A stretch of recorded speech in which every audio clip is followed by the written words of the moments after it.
Right. On your Sunday experience guide, there's a little card that looks like this, and it says holiday food and clothing drive. Clothing. I didn't get the clothing in the last service, so we want to feed people and clothe them. So we're collecting that. The best. Naked people or hungry people are never good. That's right. So we're going to help them all. Yeah, exactly. So we're going to help them. So anyway, bring food and bring clothes and help them, because that'll be great. And then I think we're going to still do some stuff next door for the school kids on Christmas, right? Absolutely. Doing the Christmas program, and probably 100 families get to do presents and all. Absolutely. Wow, that's awesome. Well, we're in a series called Your Life Matters, and we really believe that your life matters. Would you look at your neighbor and tell them, your life matters? Your life matters. It matters to God. God plans something for you even before you were ever born. And sometimes people say, well, maybe in this world, my life, the next 70, 80 years, but you were planned for eternity. So that means that not only what you do in this life, but on that new heaven and new earth, your life is meant to matter, because God has put in you some specific gifts and talents and abilities that he wants to use. But I know some of you feel like that your life is just repetitive, right? Oh, yeah.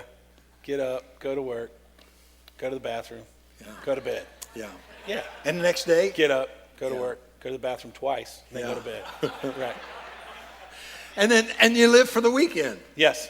Yeah. So if I can go out and I can celebrate, you see all those people, thank God it's Friday, so live for the weekend. But God never meant us to live like that. That's right. And I'm here to tell you today that even though you feel like your life is one repetitive cycle, it's really not. And it's not an accident that you're here today. God wanted you to hear this, that before you were ever a thought, he knew you and he crafted for your life. Look at Isaiah 49:1. I love this verse. Would you read it out loud with me? The Lord called me before my birth. From within the womb, he called me by name. So you think you're insignificant? No, you're not. Isaiah the prophet said, you got to realize, even before you were born, while you were in your mother's womb, he called you by name. That's right. Jennifer is up here. She has 5 weeks before she delivers the twins. Twins. Woo! Pastor Mike felt like he had a word in the last service. But all we know right now is there's a Jada, a girl, but Pastor called her Jaden. Jaden, so Jaden is hiding behind Jada. It's going to be twins. It's going to... Anyway, sorry. So this is Jennifer's last week of being on the stage. She hates us now. She's last week at church. She's leaving because we don't leave. Yeah. Anyway, sorry. She's not going to be able to be on stage till after she gives birth to this baby or babies. And but we were talking. She showed me the pictures today, and I looked at those pictures and I thought about this verse, and I thought that child hasn't come forth yet, but God has already put purpose and giftings. And God's already calling that baby by her name. Yeah. Already by name. So you got to believe today when we tell you that your life matters. That's right.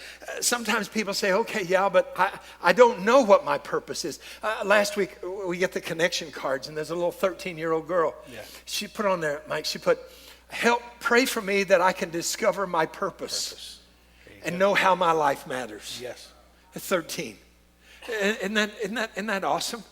And so some of us feel that way. I wish I knew my purpose. I wish I knew my destiny. But I think sometimes we start at the wrong place. Sometimes we start with ourselves. And we're very self-centered, and we ask questions like this. What do I want to be when I grow up?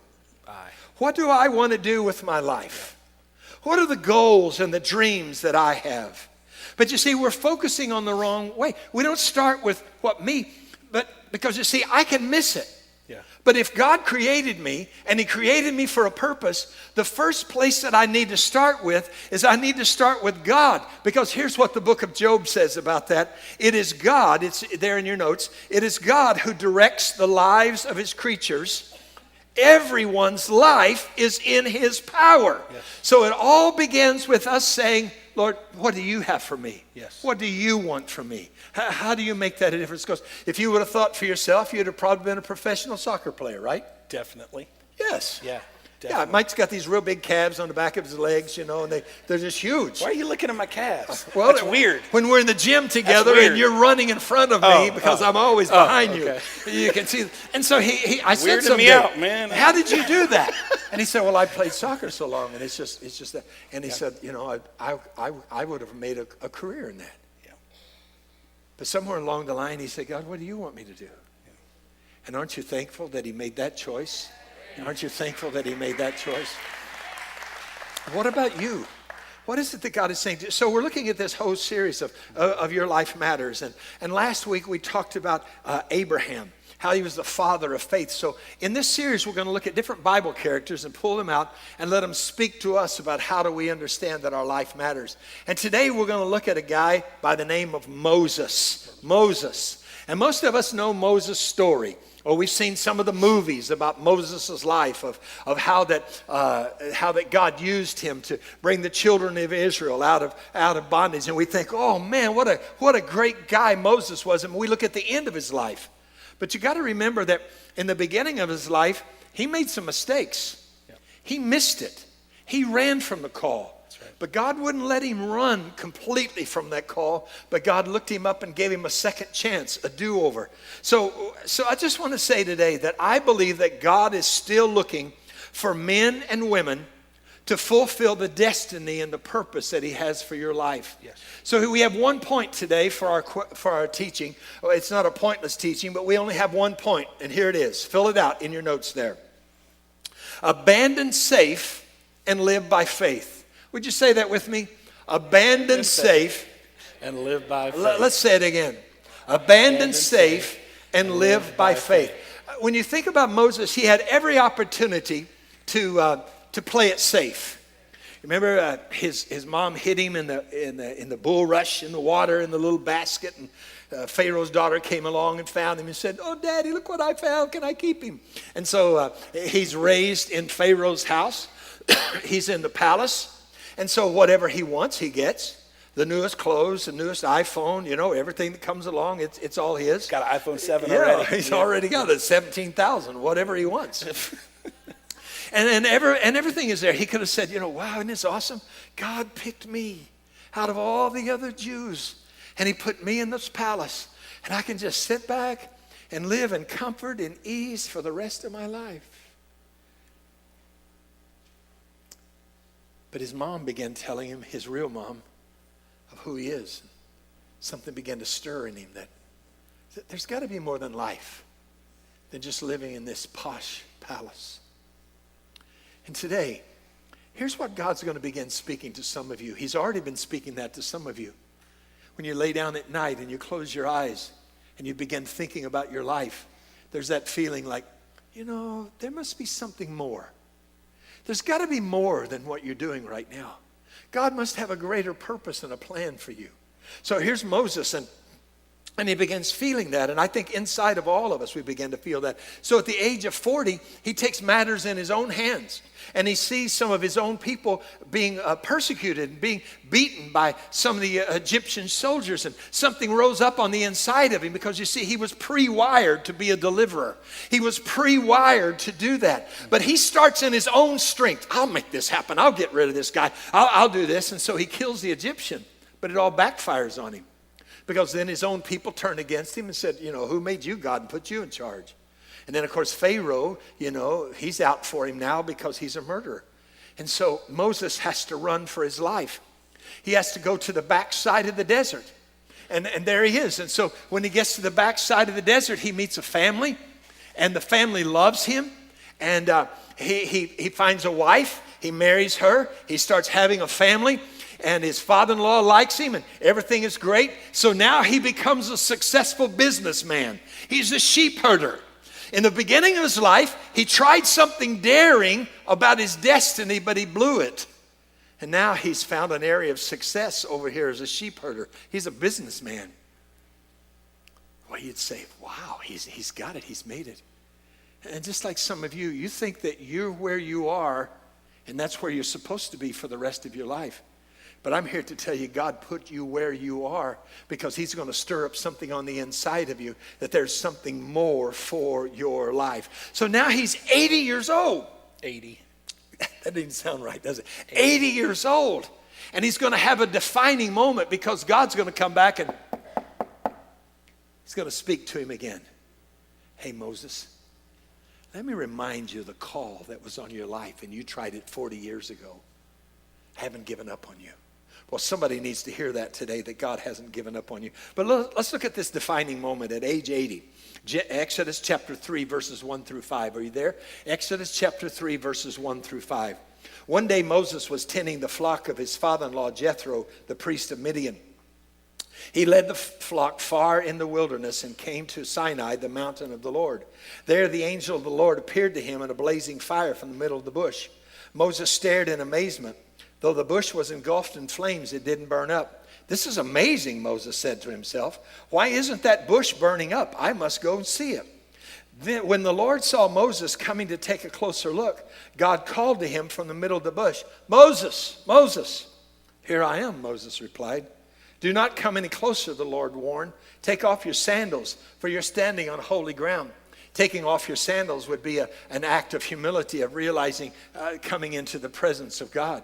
Verse 7, then the Lord told him, I have certainly seen the oppression of my people in Egypt. I have heard their cries of distress because of the harsh slave drivers. Yes, I am aware of their suffering. So I have come down to rescue them from the power of the Egyptians and lead them out of Egypt into their own fertile and spacious land. It's a land flowing with milk and honey, the land where the Canaanites, the Hittites, the Amorites, the Perizzites, the Hivites, and the Cellulites, and the Jebusites all live there.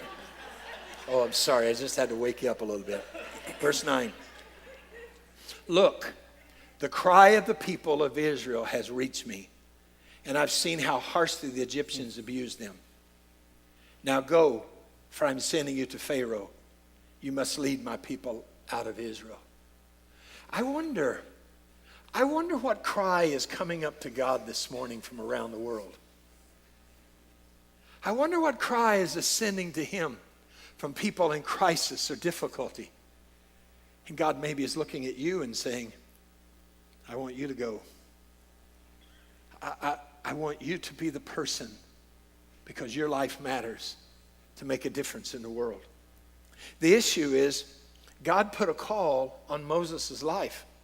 And 40 years earlier, he had tried that, but he tried it in his own strength. Have you ever met anybody say, oh, I know what God wants me to do, and I'm gonna get an education, and I'm going to make it happen. I'm going to make this thing happen.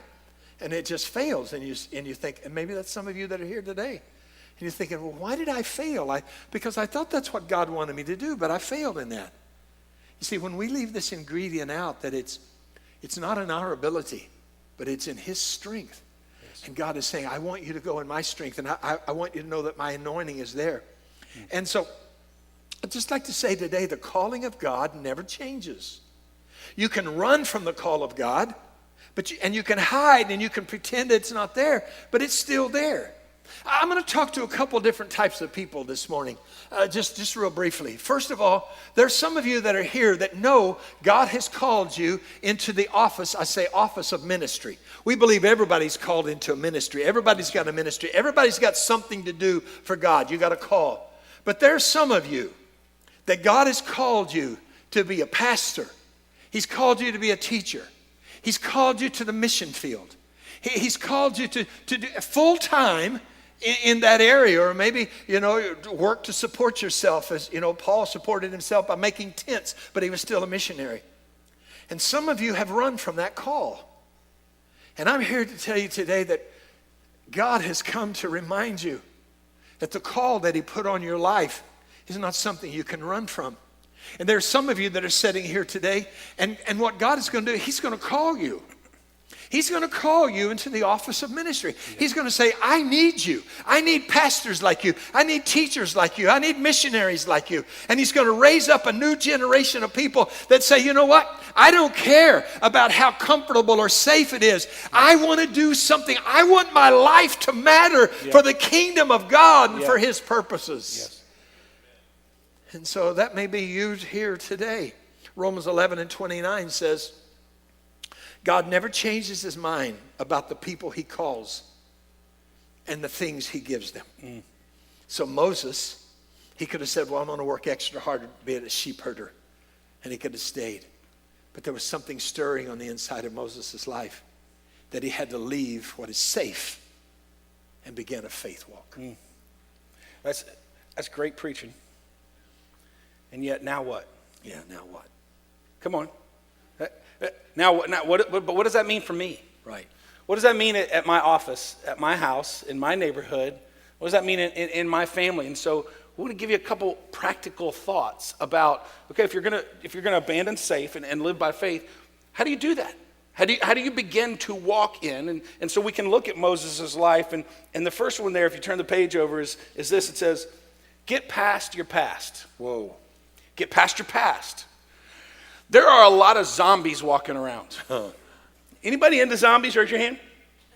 There's a few weird people around. Nobody wants to admit it. Yeah, it's kind of a weird thing. I don't get the zombie thing. I pick on Pastor Tim. He's a zombie fanatic. Like he's giving me zombie bullets and zombie targets and Anyway, but look, stay with me on this illustration. There's a lot of zombies walking around. I want you to picture a zombie walking towards you. It's just gross. Yeah. Right? I mean, half the nose is hanging off and it's bloody and open wounds and it's just nasty, right? I wonder if the reason that we're having so many struggles with relationships and things within our lives is because we're a zombie. Ooh. And what I mean by that is we still have open wounds. Wow. You haven't dealt with your past. You've got an open wound that's still pussing. You've got an emotional thing that you haven't healed and you haven't dealt with. And you wonder why you get the reaction you get from people. And it's because you're a zombie. Yeah. And it's hard for someone to press in and have relationship with you. And they don't know why they can't see the wounds. Yeah. But it's obvious. Are you tracking with me on that? Sure, that's good.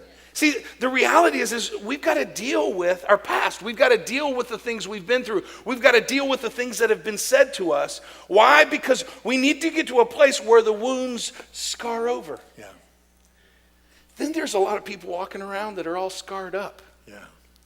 Chicks dig scars. Really? You ever heard that? You ever heard that? Chicks dig scars. Why would that be a saying? When you think that through, that's a little weird. But there's something about overcoming. Yes, that's it. There's something about having been there, done it, walked through it, the hard stuff, and come out the other side. The other day I'm riding around with Crescenda in the car, and I look over and she's looking at her bicep. And I'm like, honey, what are you doing? And she's like, Dad, look at this big, and she's got this big wound on her arm here, right? Now, the way she got the wound was on the iron. Oh. You ever done that, ladies? She's got this nasty long burn across her arm here now she hates me telling that story because she would rather it be a ninja had attacked her in the woods. But here's what she says to me, it's so cool. She's looking at her arm and she says, Dad, I kind of hope it leaves a scar. Uh-huh. I said, why do you hope it leaves a scar? Because don't you think on my bicep right there, a scar on my bicep, that would just look cool? Sure. And I thought about this teaching. And I thought about, the whole concept of chicks dig scars. And, and you ever seen some guys get around and go, well, let me show you what I got here. And there's something about overcoming. There's something about letting a wound. That's good. And guess what? You're going to get wounded. Yeah. Would you agree? Yeah. Life's going to wound you. Yeah. People are going to wound you. The church is going to wound you. Sure. Right? Because you're here and you're a sinner. Right? The question is not whether or not you will be wounded. Jesus said in this life you will have troubles. The point is, will you put yourself in a healing place so that your wounds scar up and you get past your past? Yeah. Right? And then you can be Crescenda. Yeah, cool. That's sweet. Yeah. And then she's like, yeah, but you know what? I kind of don't want it to scar because then I'll have to tell them how I got it. Let me tell you something. You need to let your wound scar up so you can tell people how you got it. That's good, Mike. That might be your ministry. Yeah. See, there are things I have been through in my life that I've been able to sit down and talk to someone and say, because I went through this, let me tell you about the wound I had. Yeah. Let me tell you about the healing process I went to, and here's the scar. But you know what? There's this dude. He's a pretty cool dude. He's got a bunch of scars on him, and his name is Jesus. And he took all the wounds amen. for everything that's ever happened on this planet. And so you've got to get to a place where you get past your past. How do you do that? You need to get over your pride and get in Celebrate Recovery. Sure, that's right. You need to get over your pride and go to that counselor. I got a guy that I've been mentoring for a while, and I finally got him to go to a counselor. And he came back and said, that's the greatest thing. Well, how come you didn't make me do this sooner? And I'm just telling you, you got to get past your stuff. And the only way you're going to do that is with the help of other people. Yes.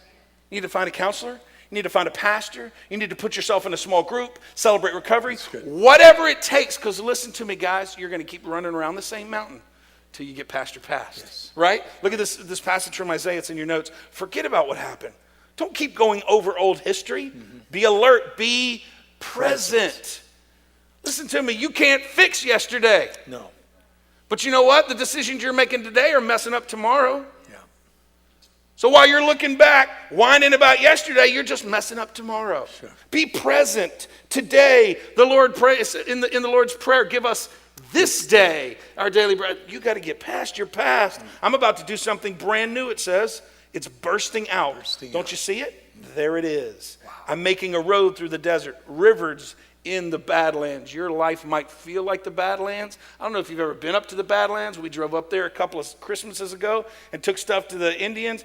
That's horrible. Yeah, not much it's desolate. There's not much there. It's rocks. You can't grow crops. I mean, and yet God says to us in his word, either he is God and he's still sitting on his throne and he's still sovereign and he knows what he's talking about, or we're just going through a silly little exercise being here this morning. Yeah.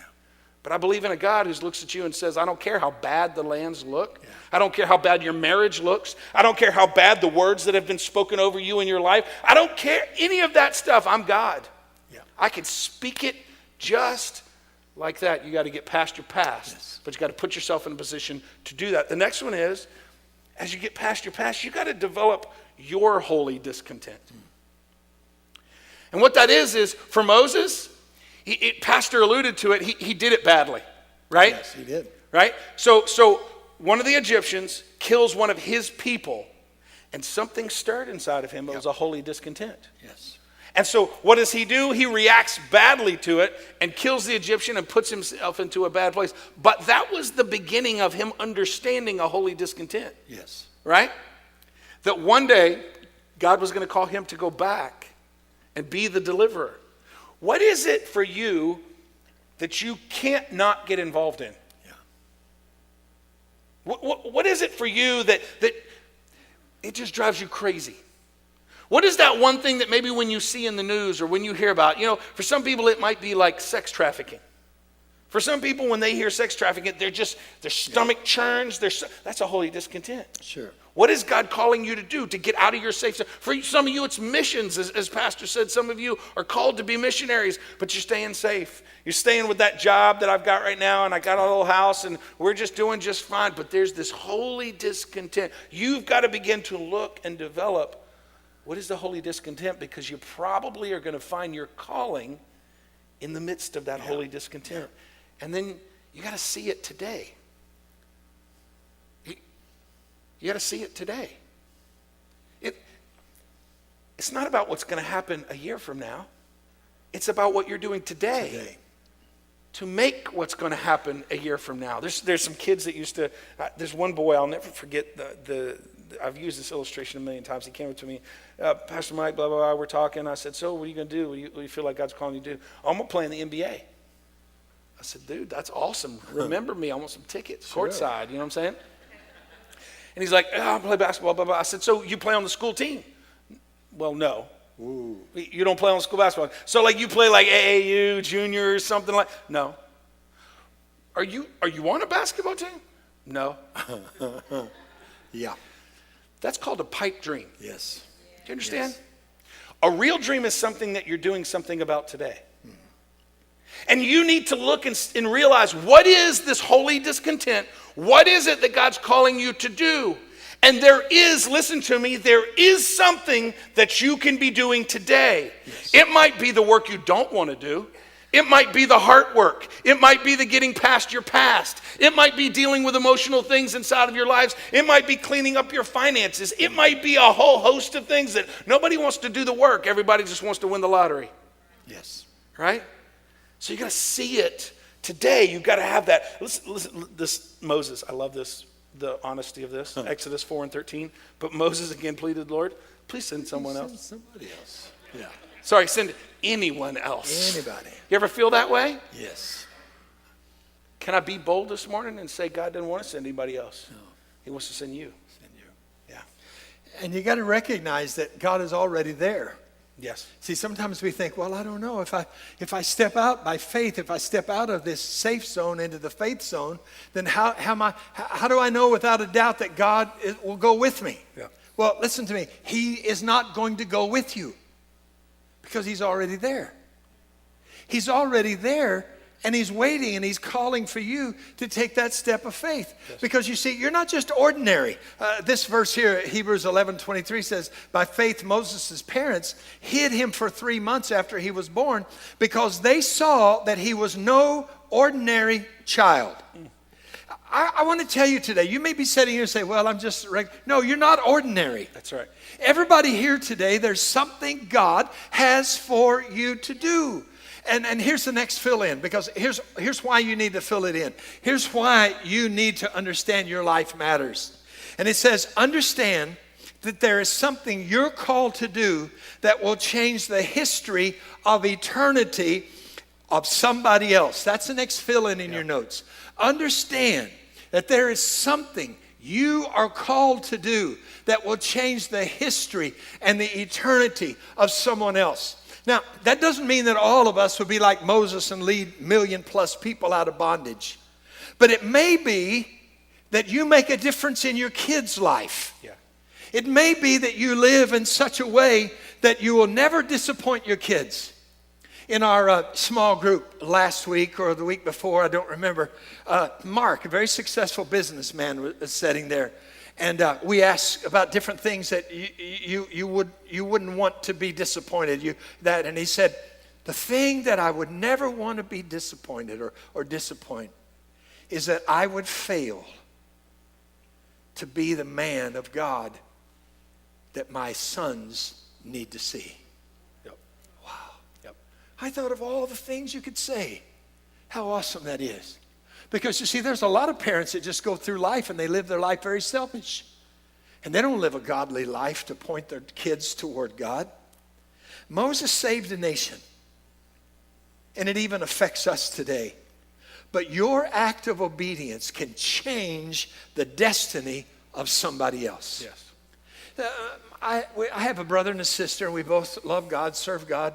None of us in our family, none of us siblings, ever went weird or crazy. You know, we never started serving God, then run off and, get drunk, do drugs, do all that stuff. We just have always been consistent serving God. It doesn't mean we're perfect, but it doesn't mean that we never turned our back and walked away in darkness from him. And somebody's asking me about that the other day.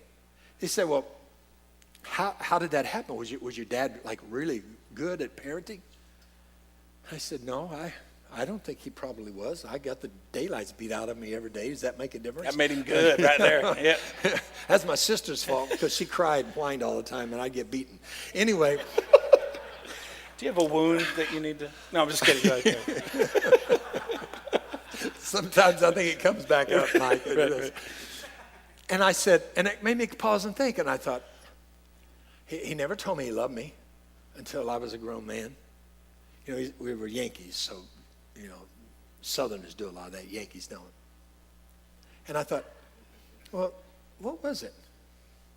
And then I remembered, and this is your byword, he was consistent. Consistent. And he was faithful. And he would pray, an uneducated man, and he would pray, God, use my kids. And he would say to me at an early age, you're going to go on to college. You're going to make something of your life. You're going to be the first in our family that graduates from college. And I look back at that and I think, he could have done a lot of things. But it was his consistency of serving God in the way that he could. He wasn't a great teacher. He wasn't a great singer. He wasn't great, but he was great with his hands.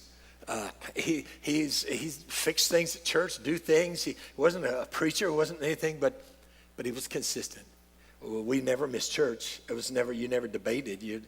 And he was 30 minutes early was on time for him. Right. Oh, drive you crazy. Get there 30 minutes early and nobody's there, and he's the last one to leave. What else can he do? But I believe it's that consistency. Remember the God of Abraham, Isaac, and Jacob? Remember that? The third generation. I believe there is a real favor of God that comes on people through consistency generations. Yes. I look back and I say, okay, my grandmother was a faithful prayer warrior. My dad was a faithful prayer warrior. I've served God the best that I know to do 3 generations. And I believe that my kids are going to have a greater favor on their life than what I've ever experienced. And I believe that my grandkids are even going to have a greater favor. I'm telling you, don't live your life just for yourself. There's generations that are going to follow you that need to have the favor of God. Yes. Yeah. I mean, let's think about this. What if? What if Moses had never left Egypt? What if he had said, I'm just going to leave here in the poshness of the palace? What if Moses, running to the backside of the desert, would have never left Midian? He'd say, I'm just going to work harder at being a sheep herder. He would have missed seeing the Red Sea part and walking across on dry ground. Can you imagine the sea on this side, the sea on this side, and you're walking across on dry ground? He would have missed that. He would have missed, the scripture says, talking to God face to face. What if? What if you don't step into your purpose? What will you miss?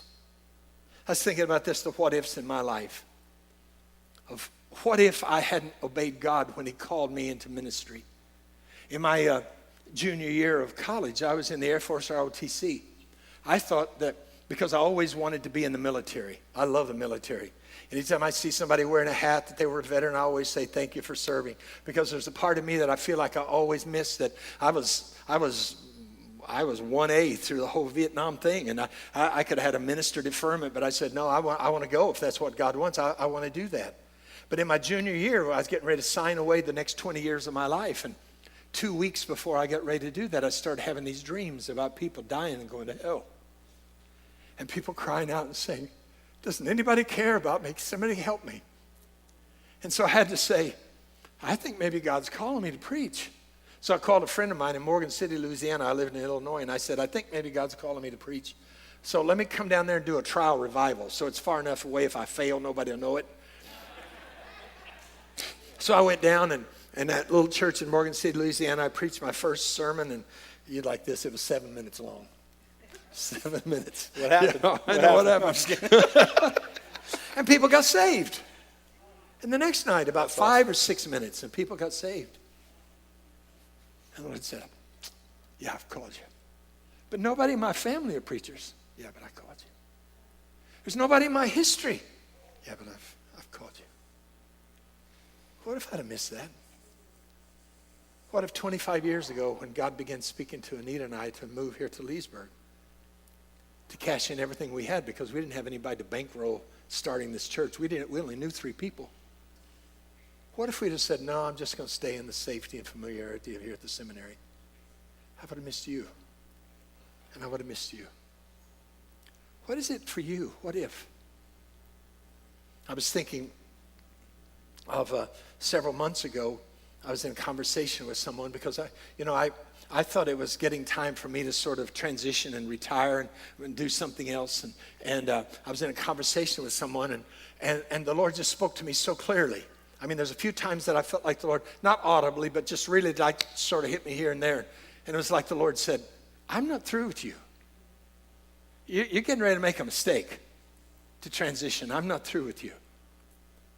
So I said, but Lord, we've made these plans, so I had to make a decision. And so that caused a lot of other decisions, and you're going to talk about that in just a minute. But yesterday, I walked into a store because I had to go get something. And there was a greeter at the front of the store that used to be a pastor in our area, and he pastored for years. And I told Mike about this earlier today. He was a greeter. And as I walked in, I almost burst out crying because I heard the Lord say to me, that could have been you.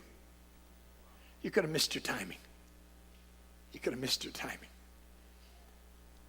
And that's a fear I have for everyone, that we don't finish strong. But because I made that decision, that put a lot of pressure on you to have to make a decision also, Mike. Yeah, 4 months ago, so pastor comes in and says, so we're not going to do the transition. Now, we've been working at this for about 3 years now. 3 years. A lot of you guys knew that we were going to make a transition and all this. And so I'm, in the Greek sense, I'm pissed. Can I just say that? I was mad. I really was. I was mad. Forgive me, my mother-in-law's watching. I'm sorry I said that in the pulpit. But I really was. I was angry. I was upset. I was hurt. I'm confused. What are you talking about? This is what we've been preparing for. And I didn't do it well at first. I was cold and just kind of standoffish. But I was really confused. Like, sure. Wait a minute. What are you talking about? This just felt like the rug got pulled out from under me. Sure. Does that make sense? Yes. So I went home and prayed, and I won't tell you whether I cussed or not, but I prayed, and I was upset, and I said, God, what are we doing here? What happened here? Why are we doing this? Why is this change? Why? And I just felt clearly God said to me, I want you to go back and submit. And I went, okay, let's try this again, God. And he said, I want you to go back and submit. And I was like, okay, best, 4 out of 7. No, but so I came back and I was still upset. And I kind of sat in pastor's office and I was like, God told me to submit. I was. And he said, all right, I want you to go next door. I want you to do the youth and children's ministry. I want you to get things cranking in the Impact Center. I want you to go back and doing what you do because I think that you're excellent at that. Yes. So I went over there. We got to work. Yeah. You guys have seen Orange. Yes. We've launched Orange. Yes. We've launched Yes. a lot of stuff. Thank you, God. That's a God thing. Yeah. We have the preschools going great. Lisa's doing a great job. We've got the new playground out there. I mean, things are moving, and so we're going through this process. Well, I started having this. You talk about the stirring. Talk about the holy discontent. I got this thing jacking me up, and on some days I'm going, Mike, you're just mad. You're just mad. This is about you. This is selfish. Get over yourself. And then other days I'm going, no, there's something more here that's rumbling around inside of me. And I mean, I'm just being as transparent as I can. The last 4 months have been crappy. Because, it's just been this internal struggle. What's right? What's wrong? Should I be mad at him? Should I not be mad at him? Did he really hear from God, or is he full of himself? I mean, yes. Right? These are the honest things we go through. And so I finally got to the point where I was like, I'm sitting at my desk, and I started looking at lead pastor job positions. And I went, whoa, time. And I literally did it for about 15 minutes, and then I felt this Holy Spirit check, and I pushed back from my desk, and I went, time. No, this is wrong. Time. The very next day, I asked the elders to get together. And I brought the elders into pastor's office, and I said, hey, guys, look, I need an opportunity to explore this. And I might just still be mad, but I need to deal with this. Yes. Kind of a deal. And so I need to explore this. And pastor responded with, you probably need to do it, so I'm going to release you. To which made me mad all over again. Can I just be honest this morning? Is it okay if I'm honest with you?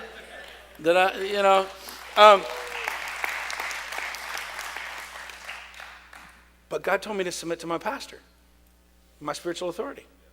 And so he released me. And so I sit here today with next Sunday. A lot of you know this, but some of you may not, and I don't mean to shock you, but next Sunday is the last Sunday the Matheny's will be at the Father's house. And the question is, well, where are you going? What are you doing? I don't know. I have no clue. None. It's a faith thing. Yeah. And what I want to relate with some of you today is I think that's exactly where some of you are today. Yeah. I want to get out of the safe. I want to step out of the boat. I want to do something that everybody else is going to look at you and go, "Are you crazy?" Sure. Right? Because there's a couple people that have looked at me and said, "What are you doing? You got things kicking over at the Impact Center. You got kids all around. Things are moving. All these things are going on. What are you doing?" And all I can tell you is, I don't know. Sure. There's just a stirring. Yeah. And I don't want to stay safe. No, you can't. And so we've looked at opportunities of all kinds of stuff. And I don't know what's going to happen, but here's what I can tell you this. Listen to me, church. So critical, so important. The reason I felt so led to be so transparent with you this morning is that these kind of things create church splits. Yeah. Are you hearing me? Sure. This will not be a church split. No. Okay? And I'm not planning this, but if I opened up a church next door, none of you are invited.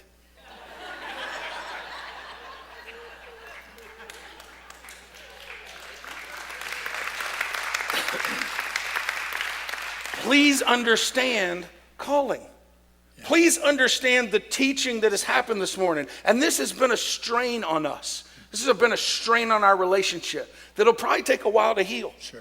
Because of what we've been through and the struggle, and we both have not done this real great at times. That's true. We've been kind of cold and, I mean, you know what I'm saying?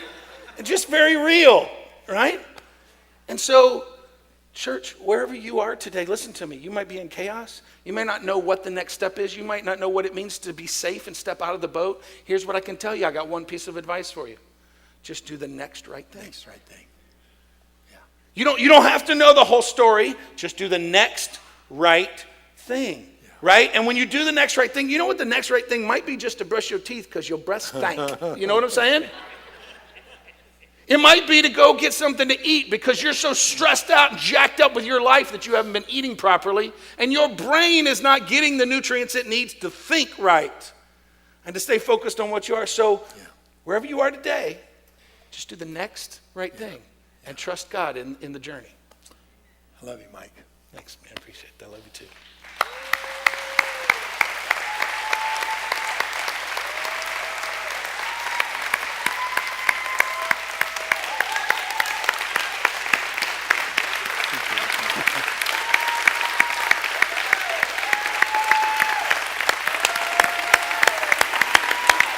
Yes.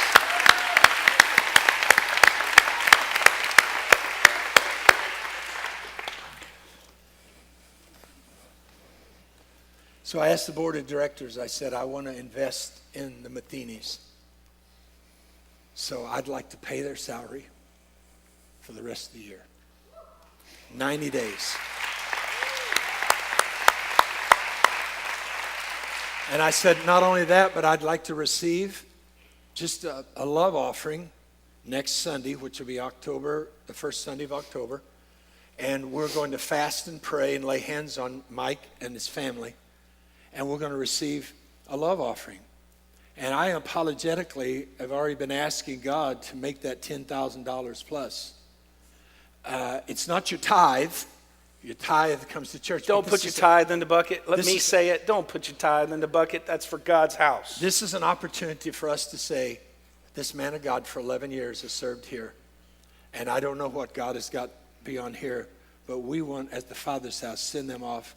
So you can bring that and make the check out to the church. We give him everything that comes in. You can do that by check, credit card, or online.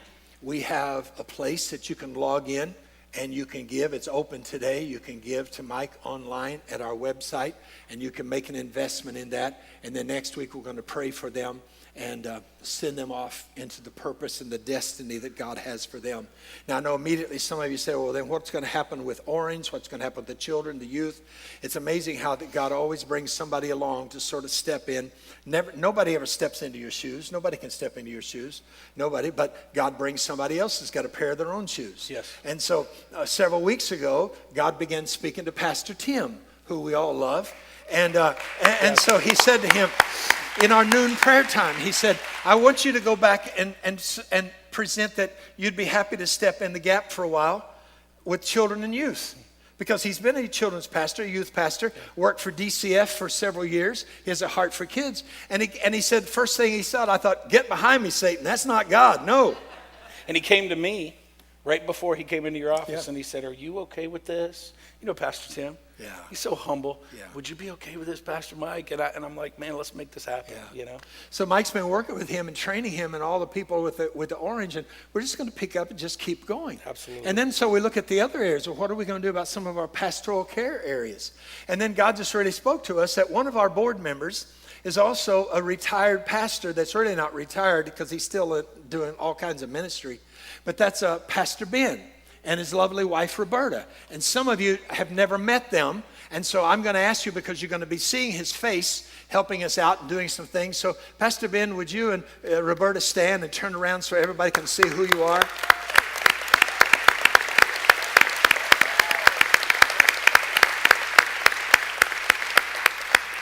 Now, in the first service, Roberta is actually teaching a class over in the Impact Center for a Bible study for new believers. But Pastor Ben has had a career in the military.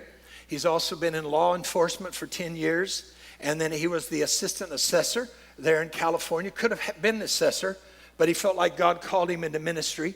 He served as associate pastor, and he helped build a church. He knows how to build the physical church, so maybe he'll help us build that 1,200-seat auditorium that we need on the property next to us, next door. And then God called them to pioneer a church, and they planted a church in the San Francisco Bay Area and grew that church up to over 3,000 people. Now, to me, that may be one thing you hear, but when I talk to somebody, I want to know, who were your mentors? Who is it that physically, not people you read about, but who are the mentors that mentored your ministry? Now, for some of you that are young believers, you may not know some of these names, but I sure know some of these names.